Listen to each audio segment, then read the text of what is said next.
weights provided for various students based on specific individual student characteristics, such as special education categorization. These changes in average daily membership and weighted student count are increasing the M&O budget by a little over 1.1 million. The district is also aligning the amount of M&O override to updated figures published by the state. In total, this budget revision increases the M&O budget by about $1.1 million, primarily driven by students with increased special education needs. The changes in the budget are being added to special education to support increased spending in this area. This aligns well because most of the increased funding recognized in this revision was from special education needs of our students.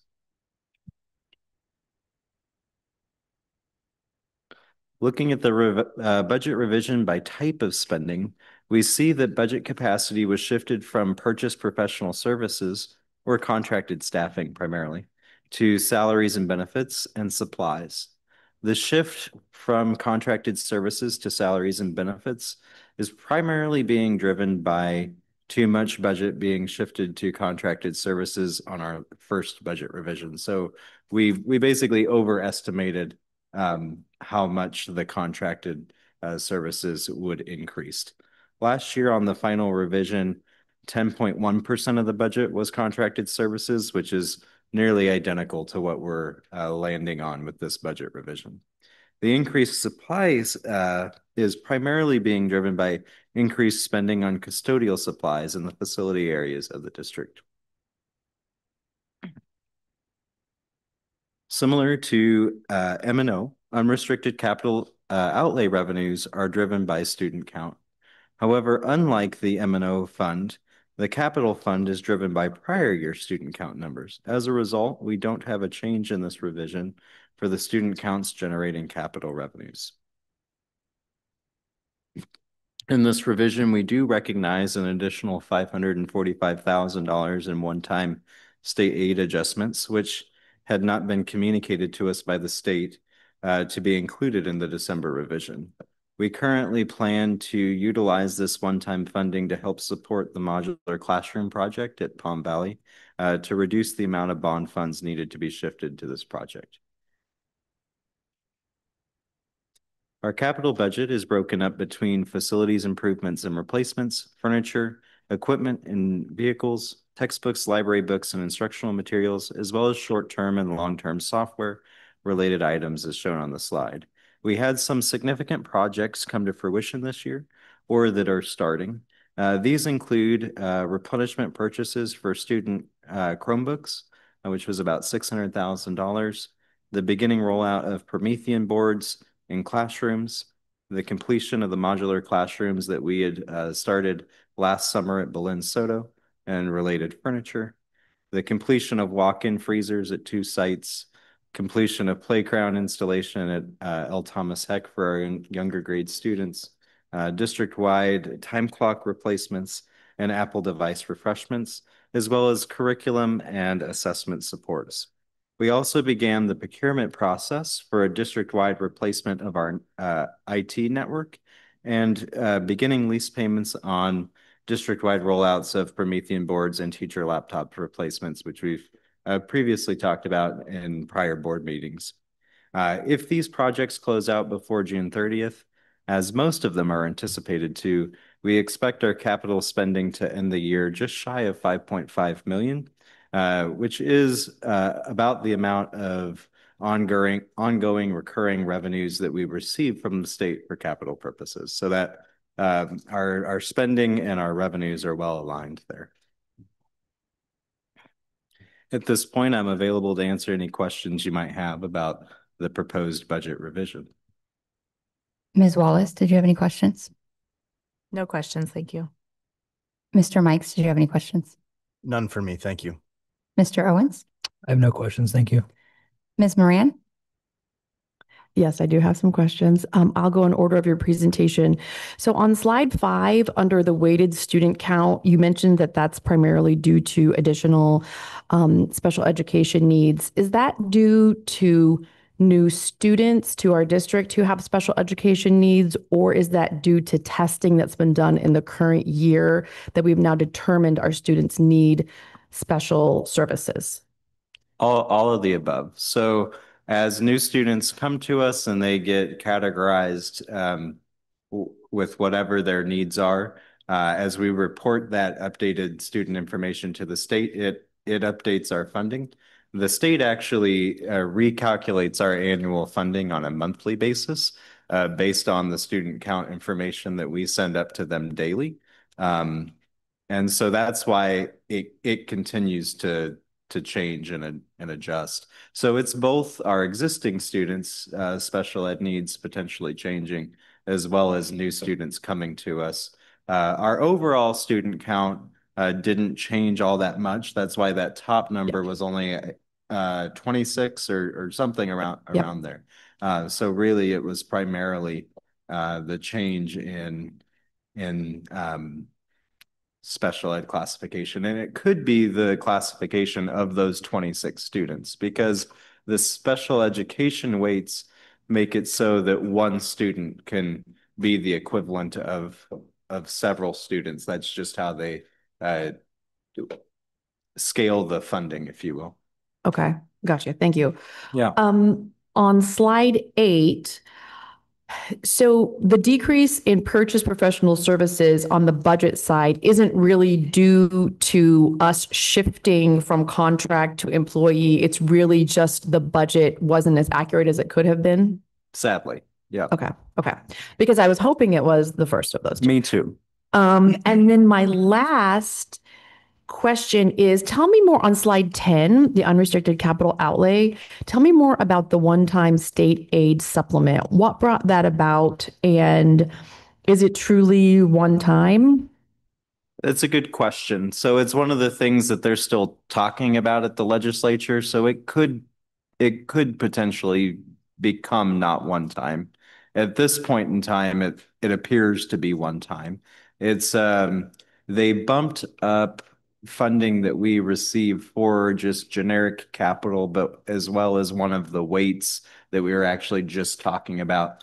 The weights aren't all special ed. There's a couple of additional ones, like there's a weight for K3 students and a weight for K3 reading and a weight for gifted and a weight for free and reduced lunch percentage.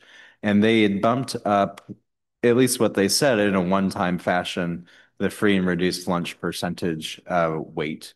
And so that's what's generating that $500,000 is a one-time bump in the DAA amount and a one-time bump in the free and reduced lunch percentage. The state publishes budget forms that tell us where our budgets are off compared to where they think where their calculations say it should be. And when we did the December budget revision, this one-time funding wasn't yet reflected on those reports, which is why we didn't recognize it beforehand. But I'm hoping it doesn't stay one time, but at least from what we know right now from the legislature, it is truly one time. Okay, and just to clarify, the state has designated this as a capital fund one time. So we can't move this to M&O, we can't use this for salaries or anything like that. This is a capital fund one time usage. They did give the option to districts. It could go to M&O or it could go to capital. I'm always hesitant to do one time, especially late in the year with M&O. Capital spending just tends to treat itself better aligned with one-time funding because you can do a project and a lot of capital projects don't have ongoing costs. Whereas a lot of the things that you would want to do in the maintenance and operation area, even if it's a stipend, people tend to get used to that type of compensation, and there tends to be a desire to continue it. And we certainly have a lot of capital needs right now, which is why it made sense, at least to me, to have that be in the capital area. Okay, great. No further questions. Thanks. Yeah. I have no questions. Thank you for putting this together. Yeah. With that, I Move to adjourn public hearing. I will second. having a motion from Mr. Owens and a second from Ms. Moran. I'll call for the vote. Ms. Wallace, Yay. Mr. Mikes, Yay. Mr. Owens, Yay. Ms. Moran. Yay. I'm also a yay. Motion passes. Next, we are going to move on to our Pledge of Allegiance, and we have three students that are going to come lead us in the Pledge of Allegiance up here. We've got Anthony Moraz, Zoe Cross, and Colette Kane from Litchfield Elementary School. If everybody could please stand.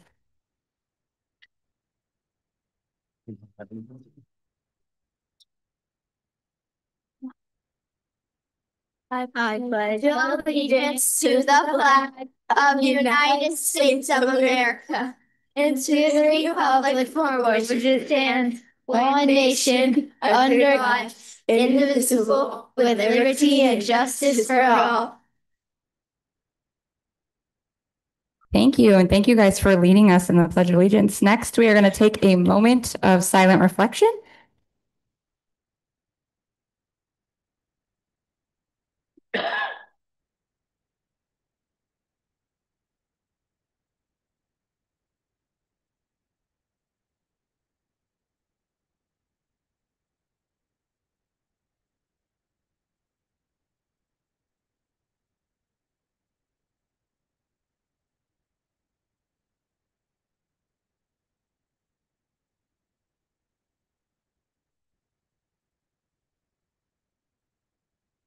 Okay, and next up, we are going to move on to why pretty much everybody's here in the room, the best part of the night. We are going to do our recognitions and celebrations, and this will be led by Executive Director Nuanas.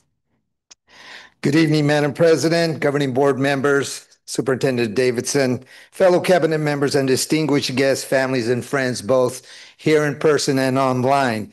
Tonight, we are honored to shine a spotlight on the incredible achievements of our Litchfield Elementary School District students and coaches, young leaders who exemplify determination, teamwork, and excellence. Ready? Okay. We begin tonight with the power to be reckoned with, the Belen Soto Elementary School's cheer team, coached by the dynamic duo of Kathy Riley and Camille Shepard. These spirited athletes brought home an impressive first place in game day, second place in show cheer, and second place in all-girl stunt, ranking second out of 20 teams. Thank you. Awesome. Now, as I call your name, please come forward so we can take a picture. All right. I have to tell you, I'm sad they're not performing for us. They're so good, guys. Okay, well, let's get them up here for a picture. And there. Okay, we've got Tatum Fire, Gabby Grijalva, Faith Madison,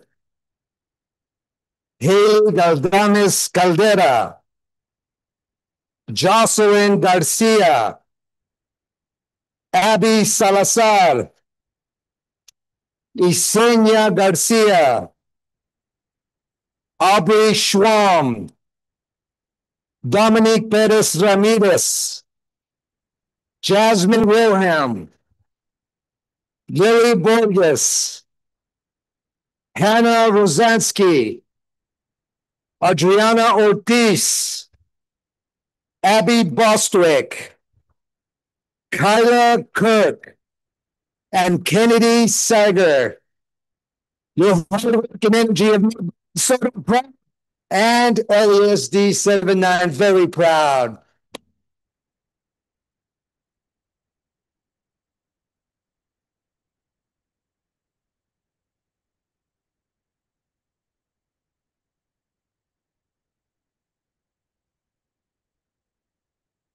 Okay, there we go.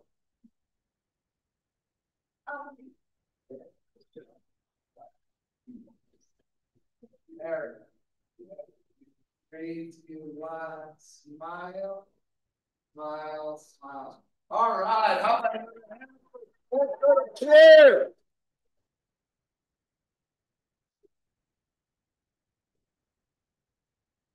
Yeah, that's the way you got it. All right. Okay. Congratulations, Balensoto Chair.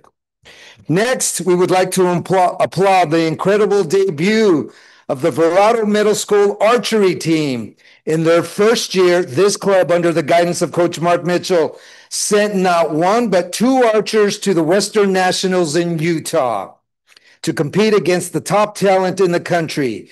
Eighth grader Cassidy Snyder set a personal record in both events, scoring 272 in bullseye, just 3 points shy of the World Championship qualifier, and 269 in 3D. Maybe you can explain what 3D is. Okay. Seventh grader Camila Altunes shot 266, just missing her PR and qualifying score. She placed 134 out of 492 in the middle school division and 338 out of, get this, 1,174 girls overall. Cassidy and Camila, your focus and precision are truly impressive. Please come forward for a photo.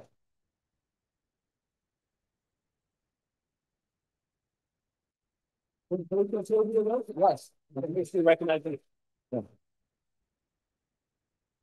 Oh, were there additional coaches? Well, Mr. Mitchell could make it and Cassidy could make it. Oh, okay. Standing right there. Okay. Who is standing in with her today? Oh, there we go. Cassie Bora and Heather Bowling. Okay, here we go. All right.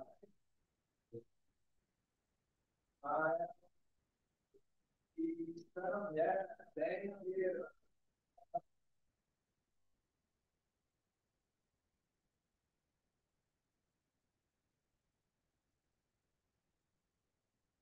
And the celebrations continue. Okay, moving on to an athletic feat that has us beaming with pride. Bianca Smith of Western Sky Middle School took fifth place at the Elks Hoop Shoot National Championships in Chicago in the girls 10-11 division. Competing on the national stage is no small feat. It was streamed live. I was watching it. Bianca, you did an incredible job. Your dedication to this game is inspiring. Congratulations.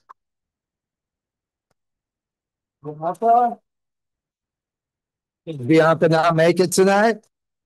Okay, well, we will congratulate her. All right. We will move on now. Now it's time. This is one I've been waiting for. Now let's celebrate the true academic sweep of the Westside Impact Math Challenge. Yeah. Let me say that one more time. Break out those brooms because we swept it all. Yes. Where LSD teams claimed the victory across all grade divisions. In the third and fourth grade division, Litchfield Elementary emerged as the champions under the leadership of coaches Katie Hill and Jackie Rodriguez. Please come forward as you hear your name. Congratulations to Christian Gerber, Zoe Cross, Gail Thompson, Colette King, Kyla Jackson, Nathan Lewis, Jackson Merrill, Anthony Meraz, Cole Hammer, and Frankie Frazier.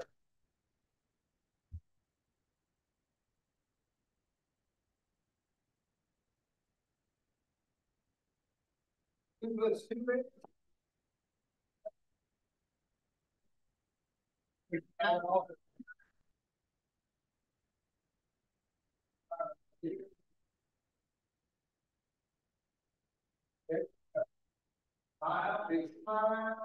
And then 1, 2, 3. Awesome. Congratulations.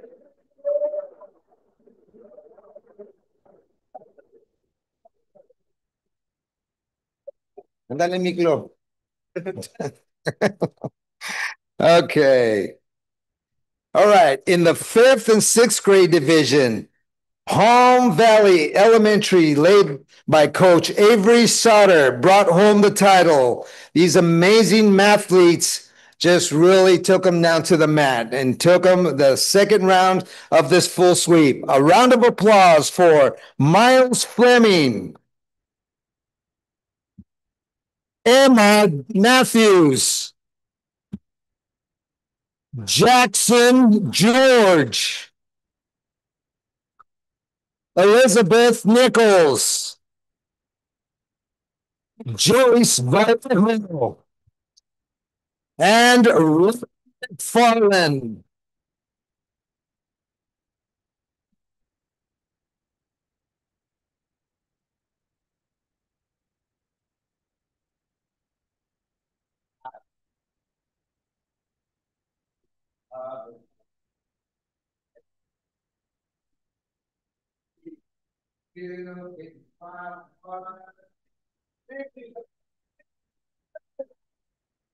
All right. Go Thunderbirds! Oh, wait a minute. All right. And capping off this academic excellence is the 7th and 8th grade division that was won by the brilliant minds of Western Sky Middle School. Kudos to Lauren Howard, Jennifer Jimenez, Evan Lopez, Cohen Matthews, Van Hildy, and Jaden Giordano.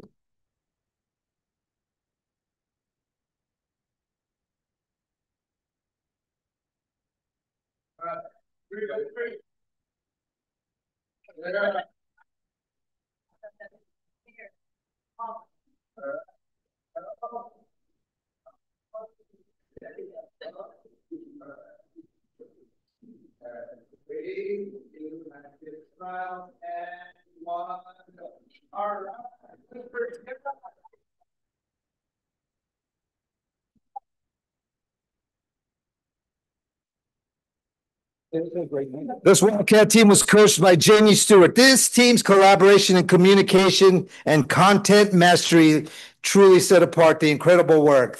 Congratulations again, scholars. All right, now continuing on. Speaking of standout students, we are thrilled to announce that Jaden Giordano and Nolan Wilson, also from Western Sky Middle School, have earned the prestigious National Junior Honor Society Outstanding Achievement Award. Out of thousands of students across the nation, only 500 were selected. And these two young men are but 2 of 17 in all of Arizona to receive this national distinction. What an extraordinary honor. Come on up, Jaden and Nolan.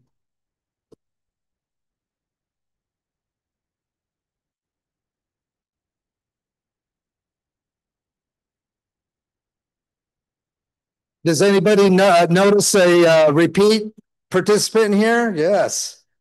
Yes. Congrats. Amazing.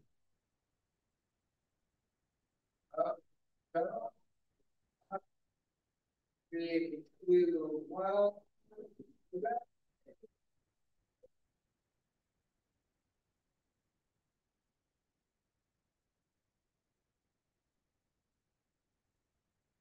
all right. I think I see her back there. Was it Principal Harge? Yes.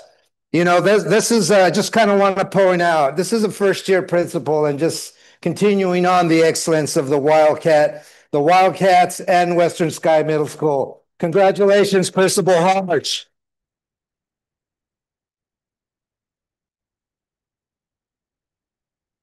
All right, this wraps it up. So let's give one final round of applause to all of tonight's honorees, the Litchfield learners, that their dedication, perseverance, and passion are shining reflections of the excellence we foster here in LESD 7-9. Congratulations, everybody.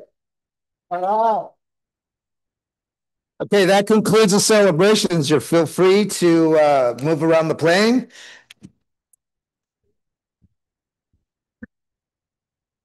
I'm going to have us take like just a minute break to let everybody clear out, and then we'll come back.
Okay, now that the party's over, because everybody decided we weren't fun enough to hang out with tonight, I guess. I think we're pretty fun to hang out with.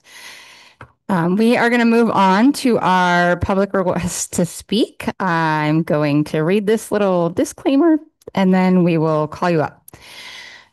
Pursuant to Arizona revised statutes, this agenda item provides an open call to the public, allowing individuals to address the governing board on any issue within the jurisdiction of the board. Items not listed on the agenda may be brought to the governing board's attention under this section of the agenda. Due to the Arizona open meeting law, the governing board cannot discuss or take any action on items not listed on the agenda. Therefore, pursuant to ARS 38-431.01H, response to public comment about matters not appearing on the agenda will be limited to individual board members who may ask staff to study the matter, respond to any criticism, or ask that the matter be put on a future agenda for further consideration and decision at a later date. Please limit your comments to no more than 3 minutes, and no more than 30 minutes will be devoted to the public comment portion of the agenda. When you approach this podium, please state your name for the record. Our first speaker is Andy Willem.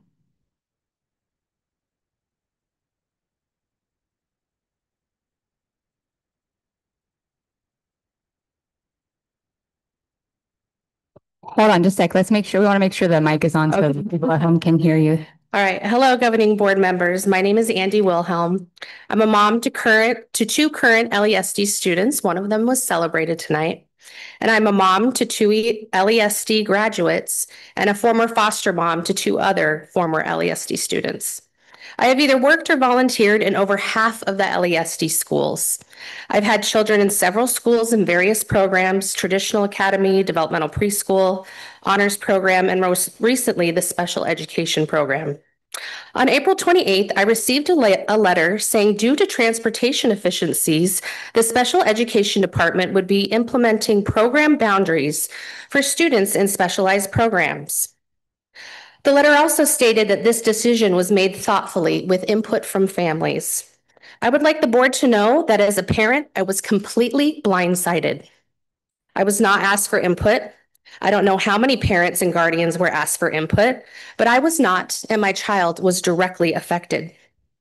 My son has had 3 different teachers in the same specialized program at 2 different locations. He's had a lot of transitions in his 7 years. During his IEP meeting in September of 24, his team decided that a location further away would be the best fit for him. The team had transportation in his IEP and assured us they would get him to his new location. Well, that decision was a correct one, and he is thriving in his current location, and he even receives Leader of the Month for the month of March. But now the department wants to move him back to a location where he was unsuccessful due to transportation concerns, and they are refusing to transport him to a location where he is thriving. The name IEP, or Individual Education Plan, says it all. Each decision should be made on an individual basis, not on transportation issues. When school boundaries needed revisions in 2022, the students in non-specialized programs, an entire committee was established. Every parent was surveyed, and months of input was considered. Extra transportation was offered to those students due to the transition. And now the special education department is refusing transportation for our most vulnerable students who, for the most part, struggle with transitions, all without the same level of due diligence provided for other students. This is discriminatory. I'm asking the board to demand exceptions for transportation for individual students who are thriving in their current placement and would regress if forced to move due to transportation. I am asking that if desired, students be grandfathered into their current placements with transportation, just like the board did for all other students. Special education students deserve equal treatment, if not more. Thank you. Thank you. Our next speaker is going to be Joe Wilhelm.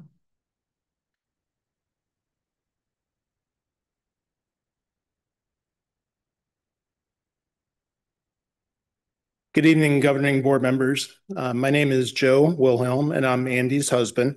Noah is our student, and he's currently enrolled at Rancho Santa Fe. He's actually sitting right back here. I'll echo what Andy just shared with you, but there's a couple of other points I would like to make as well. We went back and watched the board meeting from April 8th, where 2 directors presented options and this topic was discussed. There were a few things that stood out to me.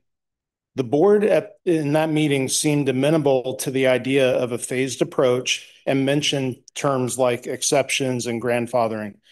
There was also feedback provided that the first approach, which was the most restrictive, was a little bit abrupt.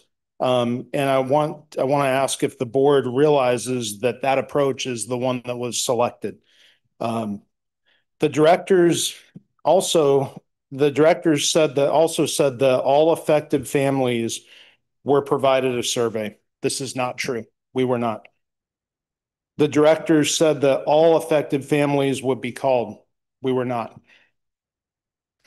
The director said that there were approximately 75 affected families, yet only 10 were randomly contacted for feedback.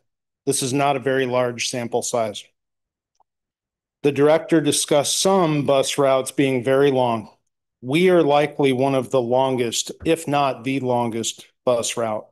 Yet our feedback, if we had the opportunity, would have been that disrupting transportation for our student that has finally found stability would have been much worse than him being on a longer route. It's my understanding that you all were presented with some information and survey results. Respectfully, I would like you to ask more questions about those results. How many parents were actually included? Why weren't all parents included? What specifically were they asked in those surveys? Why was the process not transparent? Why was this rolled out suddenly and with no options for students to maintain their transportation at their existing schools? I'm asking the board to require the district to provide exceptions and allow families to maintain their current school and transportation if they desire it. Anything other than that will have serious impacts to our most vulnerable kids. Thank you. Thank you. Our next speaker is going to be Mr. Mike Finnegan.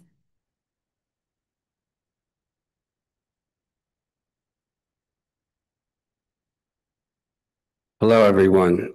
My name is Mike Finnegan. What brings me here tonight is a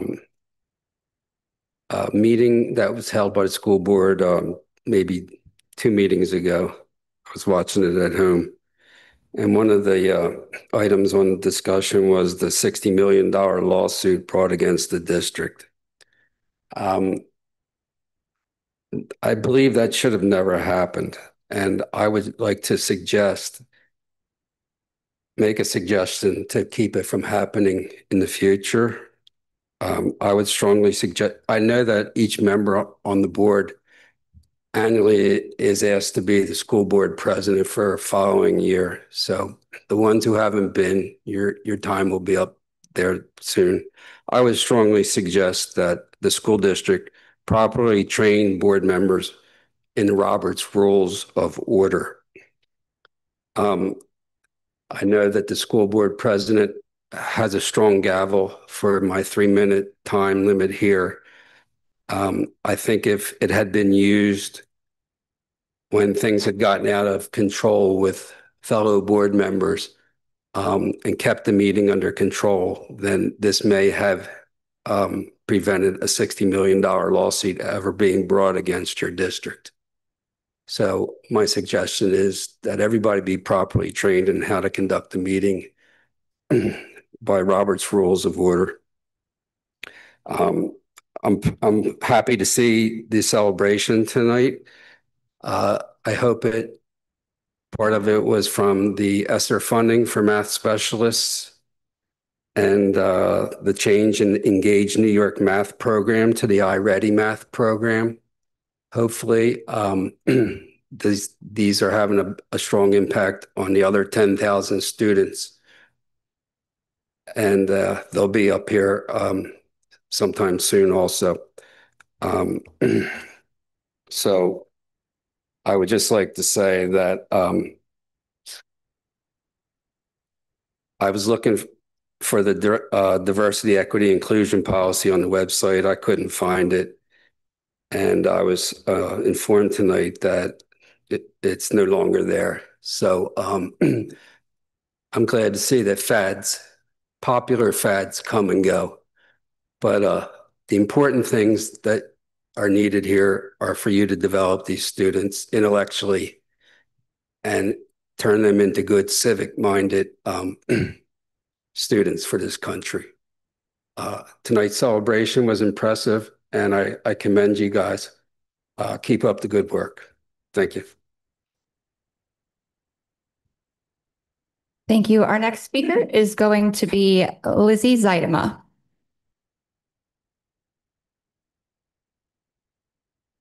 Good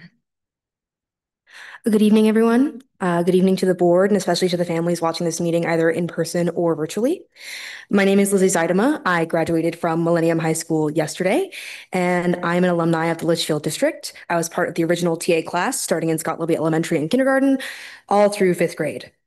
I first want to offer my gratitude for this district and everything it has done for me. I have a deep respect for academic excellence and rigor, and this district instilled those values within me. During my time in this district so many years ago, I learned that possibilities are endless and that I may achieve anything I put my mind to. Thanks to the lessons I learned in this district, as well as the countless people who have supported me and throughout my education, I was able to become the student and leader I am today. In retrospect, I didn't realize then how rare it was to have a team of teachers, staff, peers, and administration solely dedicated to helping me through my education, as well as recognizing the work it takes to succeed in a fast-paced learning environment. To that end, thank you to everyone who has played a part in my journey. I am forever grateful. As the school year comes to a close, I am sure many families have decided or are in the process of deciding which high school their child will attend once they are promoted from this district. This evening, I wanted to share some of my insight as a high-achieving student and recent graduate. In my time at Millennium, the teachers have been stupendous. They connect with students so deeply, and I also want to thank them for helping me get to where I am today. However, The same cannot be said for the counselors I've had and the administration at Millennium High School. The recognition for high-achieving students like myself is extremely lacking. The Honors Night, the only event meant to honor high-achieving students, is entirely about money and sports. The counselors I have had, which there have been many, have not been helpful, but harmful even. Because of the lack of help from my counselors, I lost out on the opportunity to receive a scholarship valued at $28,000. That is $28,000 I will now have to take out out of pocket or in student loans. So tonight, if you are a parent of a high-achieving student, I urge you to think of what school will respect and value your students' academic achievements like the Litchfield District does. I once again would like to thank the Litchfield District for setting me up for success, despite the struggles I encountered with my counselors and the MHS administration. Because of the level of care and diligence in this district, I'm able to stand here today, hoping to help other high-achieving students within it by offering my experiences. Thank you for supporting me. Thank you for your time. Thank you. Next, we are going to move on to the adoption of the agenda and consideration of the consent agenda. I'll go through and see if there's anything that anybody would like to pull off. And I'm going to start by saying we're going to pull off 7.5, but I'll move on to everyone else. Ms. Wallace, do you have anything you want to pull off? No, thank you. Mr. Mikes? None for me. Mr. Owens? None for me, thanks. Ms. Moran? None, thank you. Okay, so with that, we need a motion to approve minus 7.5. Ms. Idema, if I Yes. can interrupt, please, if it's possible, I'd like to ask the board to consider a removal of 7.1 for it to be its own agenda item, please. I'm sorry, yes. Thank you. Actually, I thought you might do that, Ms. Moran. Sorry, so yes, we'd also like to pull off 7.1. So if we can have a motion to approve consent minus 7.1 and 7.5. I think I just made that. I motion to approve the consent agenda as presented minus 7.1 and 7.5. Second. Having a motion from myself and a second from everyone, but really Mr. Owens, because that's who I thought of first. Ms. Wallace, your vote. How do you vote? We had a motion in a second. Yes. Yay. Mr. Mikes, Yay. Mr. Owens, Yay. Ms. Moran. Yay. I'm also a yay. Motion passes. Now, our new item 8.1. We'll let Dr. Davidson will talk to that. Thank you, Madam President, members of the board, those online and guests here in the audience today. Thank you for giving us the opportunity to highlight and recognize a gentleman that will be joining the Litchfield Elementary School District team as our new special education director, and that is Mr. Tom Coyne. Tom, I think you're in the audience. Thank you for being here tonight. And governing board, before we recognize him formally, I do want Ms. Jinbin to speak to the process that Tom went through, just so everybody knows what that process looked like and sounded like. And then certainly he will be available if we have any questions for him. So thank you, Ms. Jinbin. Good evening, Madam President, members of the governing board. Tom went through a rigorous process before it even started, before he even knew about the job posting. We surveyed all of the special education teachers, sent out an email to them asking what they were seeking in their next director. We also sent it to administrators, and we used that information to help drive the interview process. From that information, we created inbox activities, and 7 candidates received the inbox activity that met the criteria to move forward. Of those 7 inbox activity, 5 met the criteria to have a first round interview, which consisted of 12 people on the panel, including a parent. We had staff members, we had psychologists, we had administrators, teachers, as well as Dr. Doozy and I. And then from there, that team limited it to 2 candidates that moved to the second round, which was with our administrative cabinet. And again, all of those interview questions were framed from the survey results that we received from staff and administrators. And Tom was the one who came out on top, and we're so lucky to have him. A little bit of background: he has been an assistant director in a much larger district for special education. He's also been the lead school psychologist. So it's exciting to have a school psychologist come in for this role, and we are thrilled to have you joining us.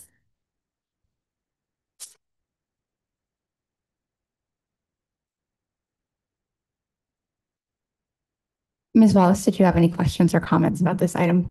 I did not, but thank you and welcome. Mr. Mikes, None for me, but welcome to the district. We're excited to have you. Mr. Owens, None, welcome, yeah. Ms. Moran.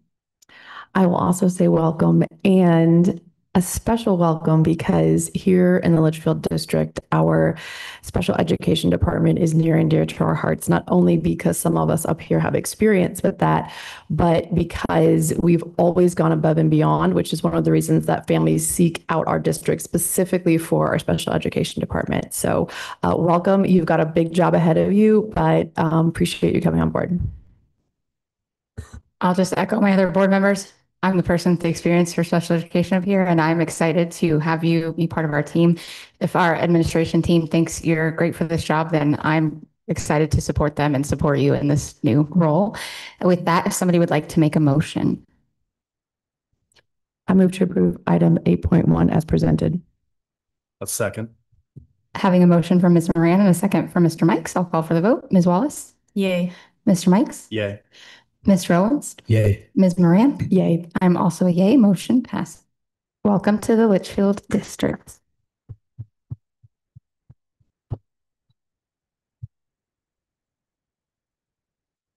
Okay, now our new item 8.2, which was 7.5.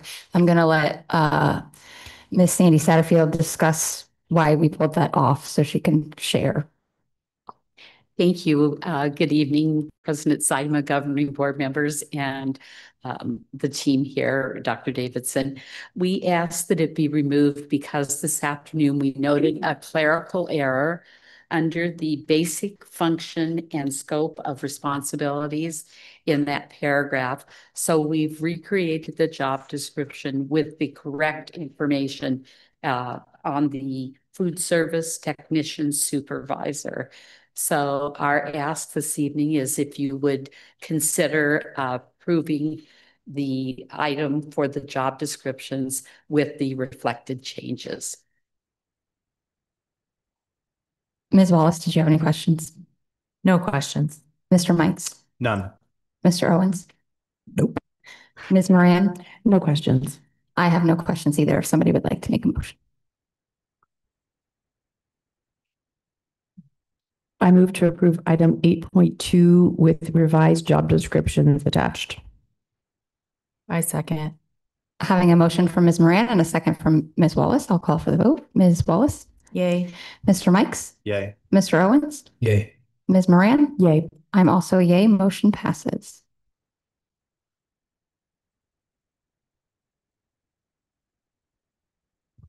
Okay, we're going to move on to our action items now. This is the discussion and approval of the fiscal year 2025 expenditure budget revised number 2 by CFO Vaughn, which we did already see his presentation. I bet that's what he's going to tell us right now.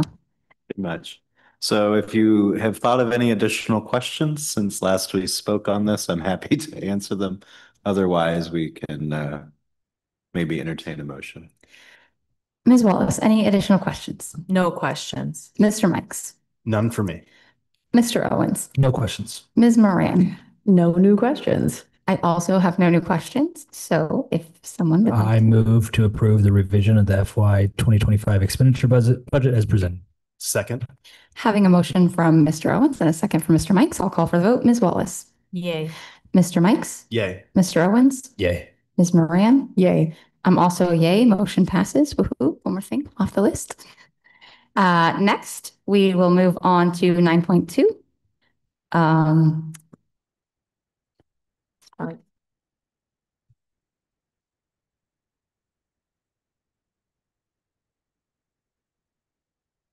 This is about our Verigy stuff, and this is going to be by Dr. Stone and CFO Vaughn, whoever is talking. All right, Madam President, members of the governing board, Superintendent Davidson, colleagues and community, thank you for joining me tonight to potentially approve an addendum to our existing agreement with Verigy. This addendum is to include the installation of solar at Troy Gilbert Elementary School. This addendum has been drafted in coordination between our legal counsel and Verigy to provide similar solar supports at our new school as is being installed at our existing campuses. Assistant Superintendent Stone and I are available to answer any questions you may have. Ms. Wallace, did you have any questions? I do not. Mr. Mikes? I do not. Mr. Owens? None for me, thanks. Ms. Moran? No questions. I have no questions either. Whoever would like to make a motion. I'll move to adopt the resolution authorizing an addendum to an existing solar design and installation agreement between the district and Verigy DER and Electric. Do I have to keep on going with this? No. Yes, please. More of affiliate. Everybody was laughing, so I just wanted to make sure. And authorize the execution of various documents relating to such addendum and delegate to the district superintendent and chief financial officer the authority to complete such documents within the parameters set forth in the resolution. I'll second that. You can always tell when our lawyers write the motions. Having a motion, a very, very good motion for Mr. Mikes, and a second for Mr. Owens. I'll call for the vote. Ms. Wallace? Yay. Mr. Mikes? Yeah. Mr. Owens? Yay. Ms. Moran? Yay. I'm also a yay. Motion passes. Okay, one more thing. We're going to move on to consideration and possible appointment of a delegate for the Arizona School Boards Association Delegate Assembly. That is me. So we are part of ASBA, and part of being members of ASBA is that we get to vote on their various things, their legislative platform, members, rules, all that stuff. And we get to have a person that we decide as a board who that's going to be, that'll be our delegate that will go attend a meeting. So there's one coming up in September that will be for the legislative platform. And we, in the past, have usually picked a new person, but there's two people up here now who haven't done it. So I guess you guys could flip a coin, maybe see who might want to do it. And then you would go to this on our behalf. The board will be discussing as soon as ASBA puts it out. There'll be a giant list of all the things that we could decide that are important to us. And we put that forward to ASBA, and then ASBA will come up with their legislative platform for the year based on all the feedback they get from the districts. And then whoever our delegate is would go and represent us and what we have said in our meetings at this delegate assembly. It's sometimes a really long meeting, but I think you learn a lot from it, even if you only do it one time. So I'd like to nominate Ms. Wallace. I just thought, is it like a 1, 2, 3, like rock, paper, scissors? Because I think that, like, I do think Mr. Owens has done it once. I've done it. Kim has done it. So the two of you. And I do know that Mr. Mikes is our LESD Foundation person. I think you would be so good at it. At nominating you? I'm sorry, anyone watching this. We don't mean for this to be a comedy session. I'll second board member Mike's nomination of board member Wallace. Thank you. Thank you. I'm so honored. It would be like a Saturday. It would be like a Saturday morning. So it shouldn't interfere with work. It'll be after the law conference. I'm feeling ganged up on.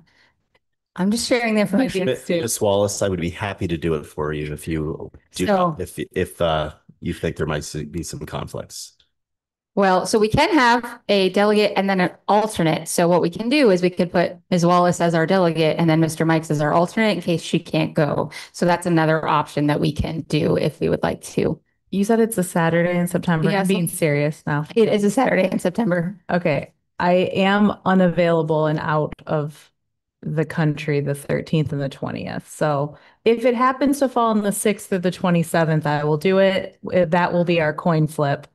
Okay. If it happens to be the 13th or the 20th, then so I'm gonna make a motion to have Ms. Wallace be our delegate, unless I can't do that because they already put something on the. Okay. Can they retract it? Can they take it back? Yeah. Okay. We can modify the motion to include. Okay. Okay. So I'd like to modify the motion then to add that Mr. Mikes would be our alternate delegate. Is that okay with you, Mr. Owens? Do we need to vote on? Yeah, I'll second that amendment. We're going against all the rules here for the Robert's Rules of Order, so how to do a motion. I just want to make sure we know what we're voting on and if we're doing it right. What do we need to do? Try to make a motion. Okay. And who would second that amended motion? Okay, so I made the motion. Second from Mr. Owens. So now do we vote on my amendment? Yes, ma'am. Okay. We're voting on the amendment first, or the whole thing? It's the whole thing. Okay, awesome. We're voting on the whole thing. That's Ms. Wallace is our delegate and I almost said Owens. No, Mr. Mikes is our alternate. Ms. Wallace, how do you vote? Yay. Mr. Mikes, Yay. Mr. Owens, Yay. Ms. Moran. Yay. I'm also a yay. Motion passes. Thank you both for eagerly signing up to take on this role. We really appreciate it. You guys are going to represent us well. And I just want to say thank you, President Zaidama, because we've all been trained on Robert's Rules of Order. And so I really appreciate you using those appropriately. I appreciate that too. Thank you. I'm trying. Thank you. Okay. We're done with all our action items and now we're moving on to discussion. This is super fun stuff. All of our policy stuff is coming back. We kind of had a little break, but now we're going to get back to it. And we're going to do the first read of Trust Policy Chapter 4, and there's some sections in there. This is going to be presented by Ms. Satterfield, Dr. Doozy. Those two are going to be our people talking here. So, Madam President, members of the governing board, Dr. Davidson and cabinet, the policies we're bringing forth are 4.401 discrimination complaints, which we have no recommended changes to. 4-402 employee grievances, we have no changes. 4-403, the whistleblower protection. I'm sorry, I always forget to get close enough. 4-403 whistleblower protection, that includes the procedure that supports it for the procedures for hearing if we were to find ourselves in that situation. There are no changes to that. And our last one is 4-404, which is reasonable accommodations, and we have no recommended changes to those policies. So to be clear, you're just recommending what the trust has given us.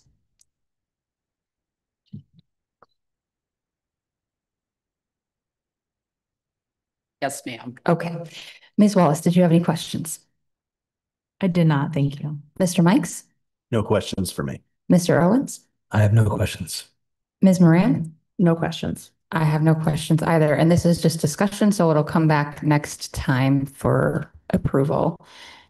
So we will move on to the first read for Trust Policy 5. There's also a bunch of sections that we're going to discuss in that.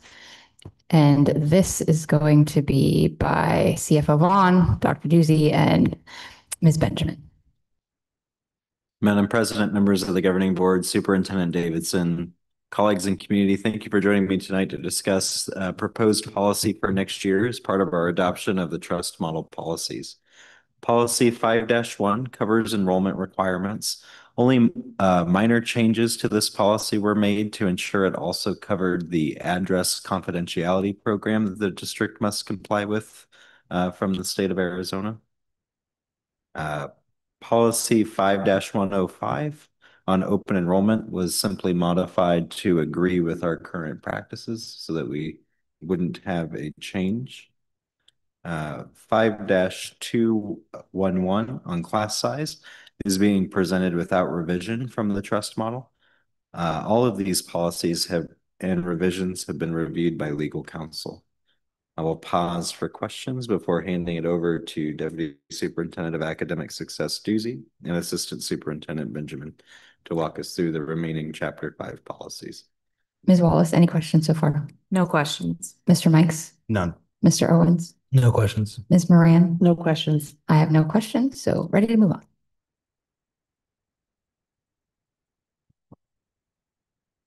Good evening, President Zaidama, governing board members, my admin cabinet, as well as any community members that are still with us this evening. I'm here to present for discussion quite a few policies in Chapter 5. So let's begin with 5.301. We are recommending to the board to accept that policy as recommended by the trust for students' freedom of expression. 5-302, student attire. We did make a recommendation that we changed a statement that says affiliation with a criminal street gang to conveys affiliation with criminal activity. And we also changed graduation to the word promotion. And then the next part is the procedure that goes with, nope, sorry, I'm getting lost between my notes here. 5-300, it also talks about students' rights and responsibilities. I have that in the wrong order, and there are no changes based on that one. Yeah, okay. I'm getting confused with the two documents. Okay, 5-301, students' rights and responsibilities. I'm sorry, I made an error there. There are some recommended changes. We removed counseling and changed counseling to staff, as we do not employ counselors in LESD. We have our behavior coaches and our student advisors. And then we removed all 9th through 12th grade information.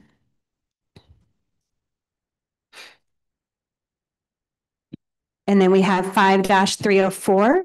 We did recommend for interviews of students and searches. We took out random drug searches and drug and alcohol testing because that did not pertain to us as a K-8. 5-305, student code of conduct. There were no changes. We did review these definitions with our discipline matrix.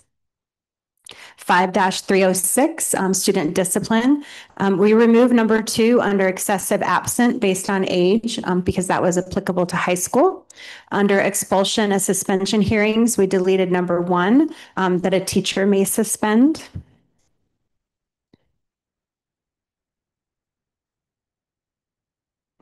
And then 5-401, police interview notification. We did recommend some changes. We deleted make reasonable attempts to contact parents so that staff will contact parents. So we made sure that language was cleaned up so it's clear. 5-402, Department of Child Safety interview and custody. We kept what it says in the policy, but we just made a note, making sure that we offer clarity to our leaders. 5-403, immunization and communicable diseases. There was no changes based on the trust recommendations. 5-404, administration of medication. We added a medication checklist that 2 staff will be trained on each campus above and beyond the nurse for respiratory distress and administration of inhalers. 5-405, drug and alcohol prevention instruction. We made changes to that as there were some areas in that recommended policy that pertain to high school, so we removed those. 5-402, restraint and seclusion, no changes. We kept what the trust recommended. 5-407, discrimination complaints, no changes. 5-408, hazing prevention, no changes. 409, prohibiting harassment. We did not accept an option that was part of that policy, and we added the phrase personal appearance to be part of what we prohibit harassment based on someone's personal appearance. 5-410 is interscholastic athletics. We did change and we added school athletic director so that it appropriately labeled what roles we have on our campuses. 5-411, school-based referrals for behavioral health services. We accepted it. It was an optional policy that you could keep, and we are going to keep it because we have a partnership with Touchstone to provide that behavioral health service to our students that qualify. And I will pause now and open up to any questions you have for the discussion of these policies as part of Chapter 5. Ms. Wallace. No questions. That was a fast scroll. Mr. Mikes. None for me. Mr. Owens. No questions. Thank you. Ms. Moran. No questions. I have no questions. I love how fast we're moving through all this. Thank you.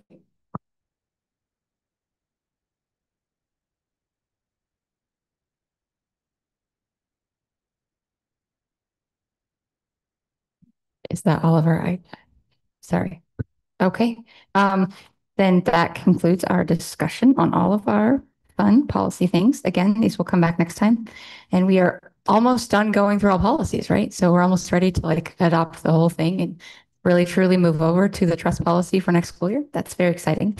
We've been working on this a while, so it'll be very fun, like good to have all that done. Next, we're going to move on to reports. We'll start with our report from Superintendent Davidson. Thank you, President Zeidema, members of the board.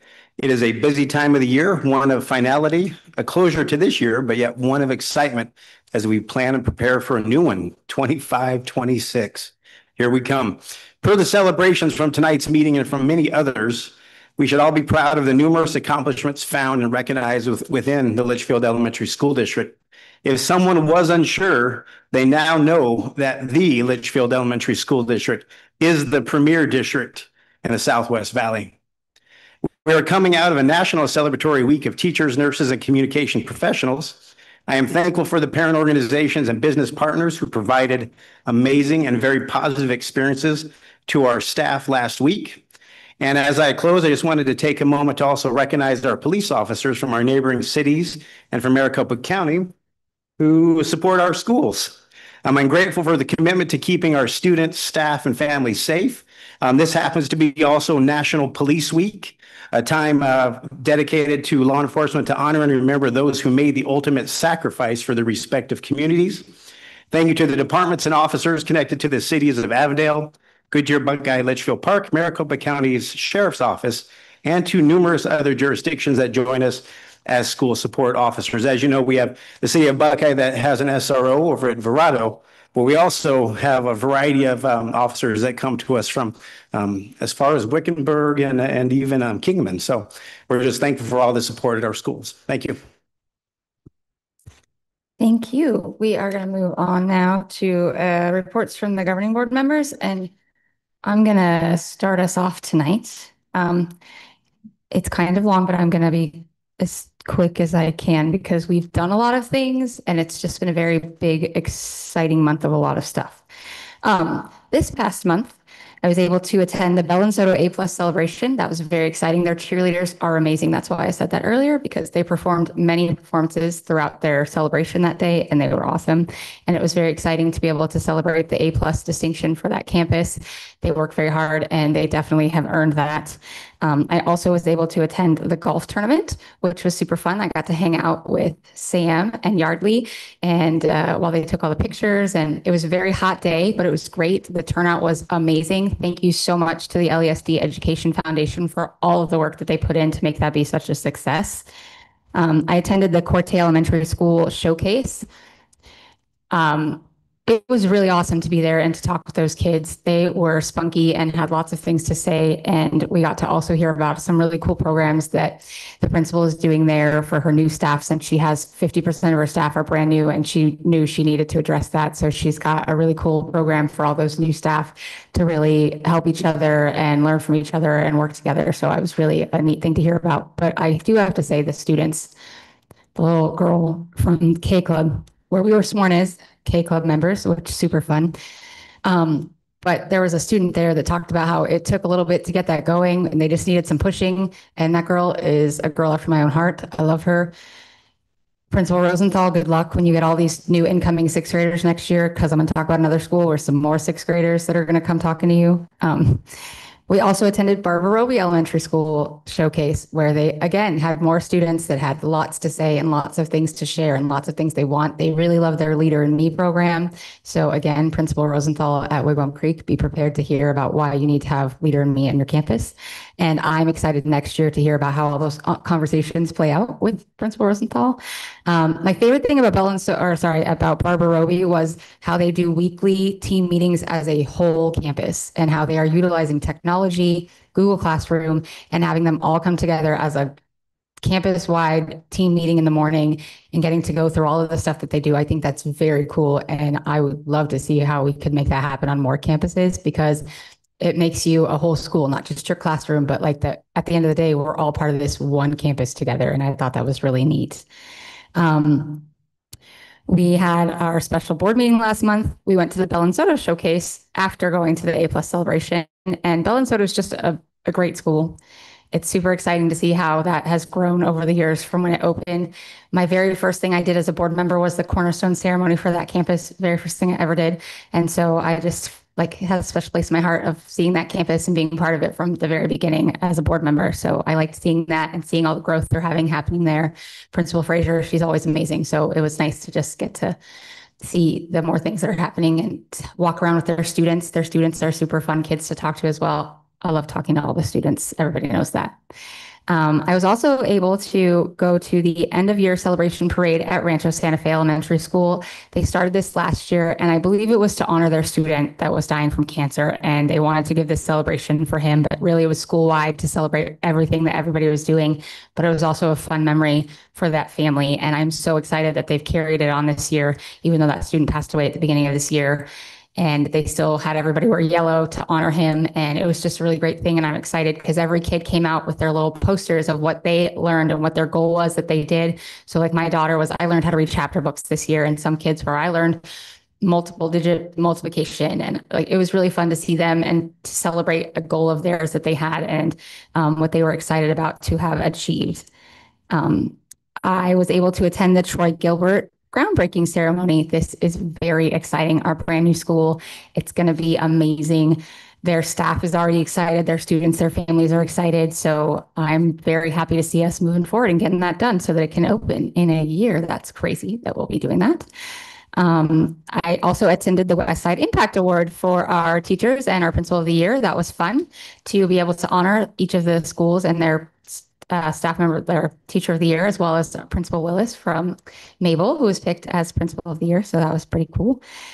I attended the Thomas Heck / Troy Gilbert School Showcase. I liked seeing how he was incorporating Thomas Heck traditions and their families into also creating Troy Gilbert. It was fun to hear from the students and how they're excited to leave their mark on their new campus and how even the middle schoolers are going to be leaving a mark on this new school, even though they won't be there through their artwork and things like that. So it was fun to hear from them and see what was happening there. It was a very different feel at Thomas Heck this year than it was in the past. So Principal Jenke's doing a great job out there. And I think that when they move eventually to their new campus, it's just going to be a smooth transition for them to do that. And I am sure that once those doors open, that campus is going to be busting at the seams, even though right now they have beautiful class numbers. It's like a dream for any teacher.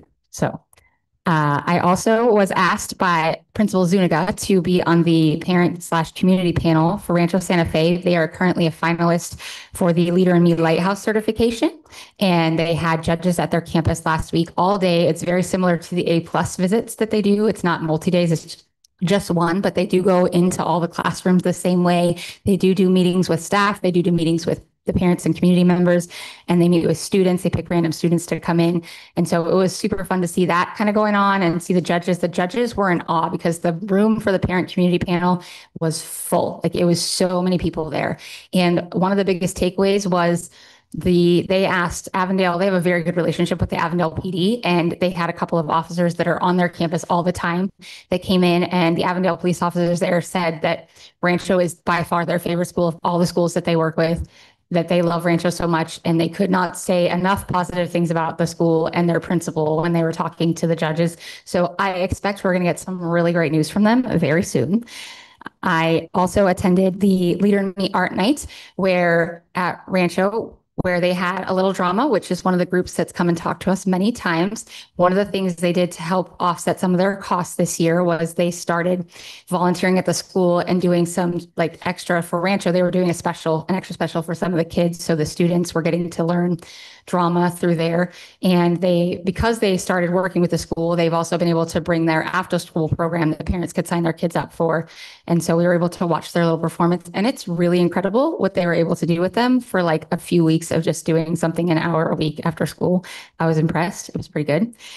The last thing that I did was yesterday, I got to be a proud mama and be at the Millennium High School graduation, where we had lots and lots and lots of our former LESD alumni students.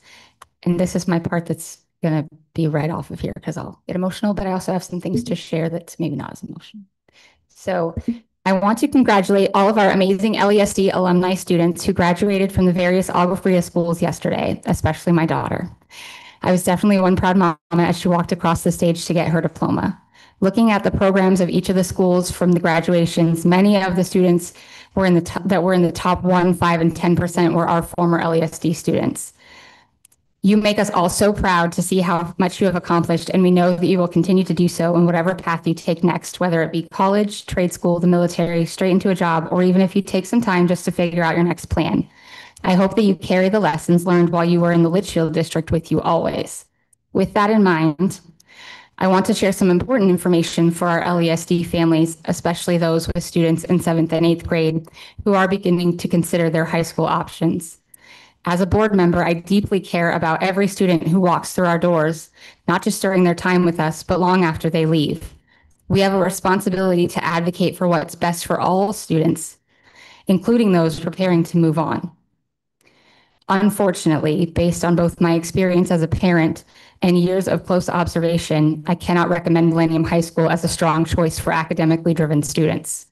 Over the last 4 years, and even before that, when my oldest attended there, I have watched this school consistently neglect its high-performing students. They are often overlooked, undervalued, and treated like an afterthought. Unless you are in athletics, I feel like you simply don't exist.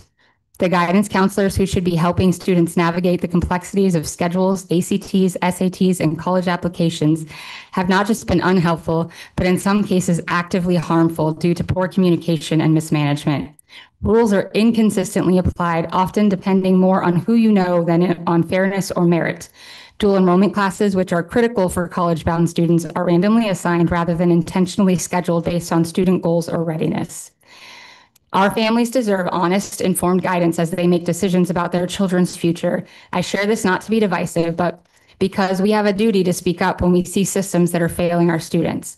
As a district, we work hard to nurture excellence, and we should expect the same for the schools our students move on to.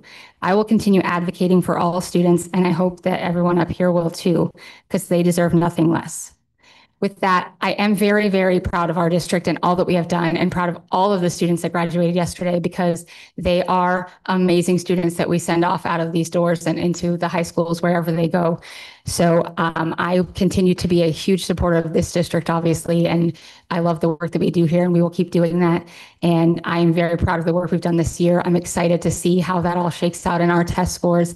And thank you to all our teachers. Last week was a great week for Teacher Appreciation Week. In the midst of planning for graduations, I also was trying to do teacher appreciation for lots and lots of teachers. That's what happens when you have multiple kids with 6 teachers. So thank you to everybody for all the hard work. I'm excited to wrap up this year and see how that all ends up with our scores and stuff. But with that, I'm going to move on and let Ms. Wallace go next.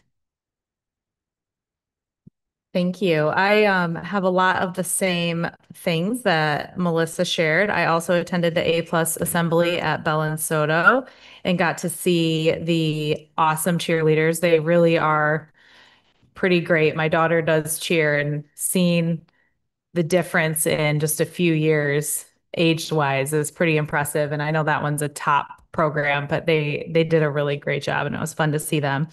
They also celebrated Belen Soto's namesake with her birthday with roses, which was very touching, giving the roses to 90 roses to her family members. They were all holding these huge bouquets. So that was a really sweet touch, but it's a great campus. I then got to go to the LESD Foundation Golf Tournament and worked the spinning wheel of luck, which was a lot of fun to do and meet a lot of people in that tournament. Thank you for everyone that came out to support the foundation. It had a great year. I was able to attend the Cordy Sierra showcase, and I'm also a proud member of the K Club.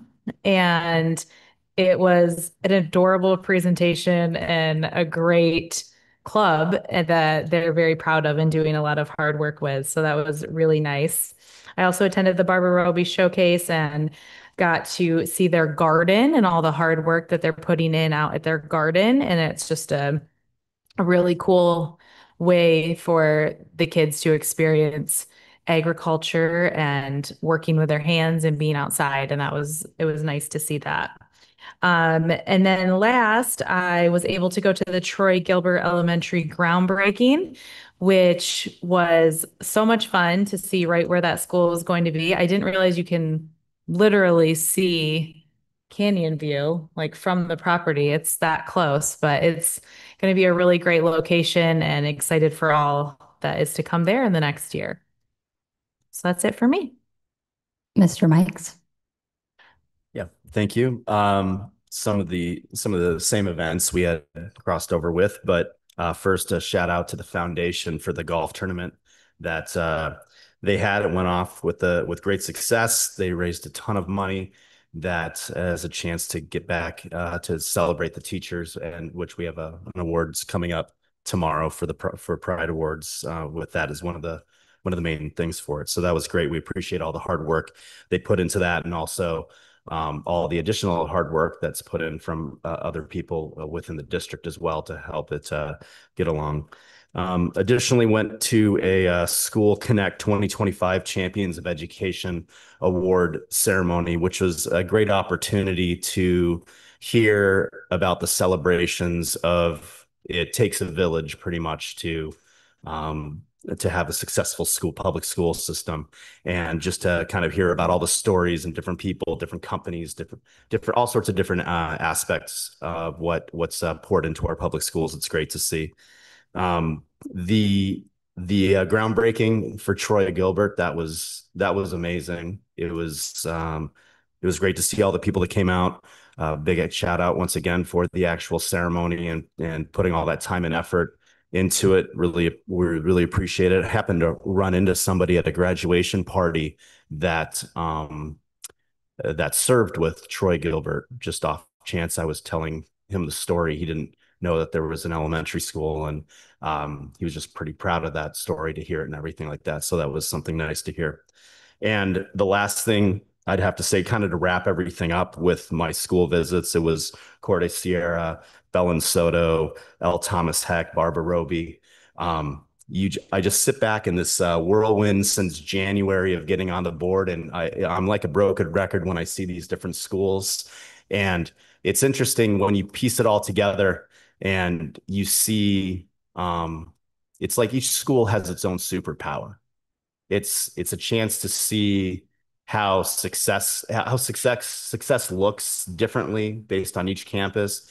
And it just goes to show that you have the right people in the right position that looks at the community around them, looks at the kids that they serve, and they say, okay, how are we going to make it happen for them?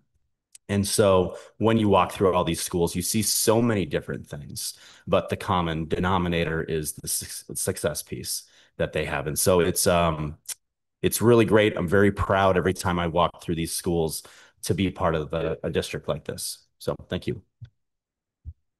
Mr. Owens. Yeah, unfortunately, due to busy work schedule and travel schedule, I didn't get to attend the 3 showcases, which I regret because, like Board Member Mike's mentioned, it's just an opportunity for us to see how unique each school is and how the principals have the ability to tailor that school to the community and its needs. So I apologize to those schools and students and principals for not attending, but I was able to make it out to the Troy Gilbert Elementary School groundbreaking, which was one of the cooler things that I've got to experience so far on the board, knowing that right now it's a field of dirt and tumbleweeds and bushes, and in a little over a year from now, it's going to be a school. And these new students are going to be walking up, going to a brand new school, and how excited they are. And again, just to reiterate what we've all been talking about since we named it, the impact that it has, that name and the hero that Major Gilbert was. So that's it for me. As we finish up the school year, I just hope all the kids have a good last few weeks, and then just have a good summer. Ms. Moran. Yes. The past month and into the summer, I will be prioritizing a family health matter, so I will not be attending our upcoming Pride Awards, retirement celebration, or 8th grade promotions as usual. But I will be sending all the positive vibes to my LESD family and ask you to do the same for me and my family.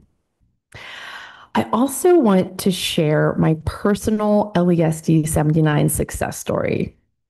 So long before I was a board member, I was a parent in the district. My oldest daughter, Maggie, attended Palm Valley Elementary, Maple Paget Elementary, Western Sky Middle School, and then went on to Millennium High School, where she graduated with the class of 2020, pandemic timeframe. Our local public schools helped prepare her for success beyond K through 12. And this Thursday, she will graduate with an informatics degree from the engineering college at ASU. Yes, I am a proud mom and an even prouder public school parent. Thank you to each teacher, staff member, principal, student transporter, and everyone else who contributed to her education.